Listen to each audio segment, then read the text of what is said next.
Freezer തുറന്ന് നോക്കിയപ്പോഴാണ് അതിൽ 3 മാംഗോ ബാർ ഇരിക്കുന്നുണ്ട്.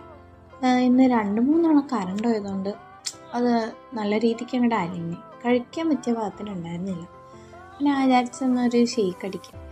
അങ്ങനെ ഒരു മിക്സിയുടെ ജാറിലേക്ക് 3 മാംഗോ ബാറും പൊട്ടിച്ചിട്ട് അതിൽ സ്റ്റിക്കൊക്കെ എടുത്ത് മാറ്റി അതിലേക്ക് ആവശ്യത്തിന് പാലൊഴിച്ച് കൊടുത്ത്, ഞാൻ കട്ടപ്പാലല്ല കേട്ടോ ഒഴിച്ച്, ലൂസ് പാലൊഴിച്ച് തണുത്തത്.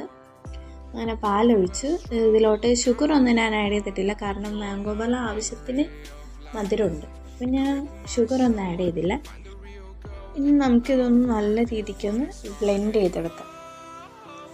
അങ്ങനെ ബ്ലെൻഡ് ചെയ്തൊക്കെ എടുത്ത് ഒരു ഗ്ലാസ് എടുത്ത് അതിലേക്ക് കുറച്ച് കാരമൽ സോസ് ഇതുപോലെ സ്പ്രെഡ് ചെയ്തെടുത്ത്, ഇതൊന്നും ആവശ്യമല്ല, ഞാൻ ചുമ്മാ ഒരു ഡെക്കറേഷന് വേണ്ടി വീഡിയോക്ക് വേണ്ടി ഒഴിച്ചാട്ടെ.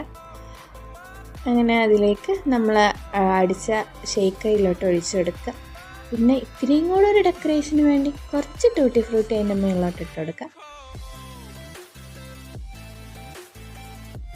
അപ്പോൾ ഇതാട്ടോ നമ്മുടെ ഫൈനൽ ലുക്ക്. കുഴപ്പമില്ല, അത്യാവശ്യം നല്ല രീതിക്ക് കിട്ടിയിട്ടുണ്ട്. നമുക്കിതൊന്ന് ടേസ്റ്റ് ചെയ്ത് നോക്കാം. നല്ല ടേസ്റ്റ് ആയിരുന്നു കേട്ടോ. മാംഗോ ബാറിൻ്റെ ടേസ്റ്റ് തന്നെ വലിയ വ്യത്യാസമൊന്നുമില്ല, എന്നാലും കുടിക്കാൻ നല്ല രസമുണ്ടായിരുന്നു. കഴിക്കുന്നതിലും കുറച്ചും കൂടെ രസമുണ്ട്.